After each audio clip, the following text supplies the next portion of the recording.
ఈరోజు ఎట్లయినా సరే స్కూల్ డుమ్మా కొట్టాల్సిందే. ఛాన్సే లేదు. Mummy, Telugu teacher homework 5 times రాయమన్నది, మర్చిపోయినా. ఇప్పుడు స్కూల్ పోతే తుక్కు తుక్కు కొడుతుంది. నేను రాస్తాను, స్నానం చేసి రాపో. Mummy, Hindi teacher geometry box తెచ్చుకోకపోతే క్లాస్ కి రాని అన్నదే. నేను పోయి కొనుక్కొస్తాను, రెడీగా పో.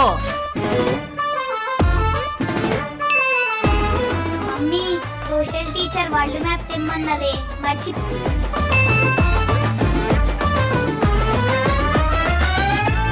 అయ్యో మమ్మీ, సైకిల్ పంక్చర్ అయింది, చప్పుడే మర్చిపోయినా.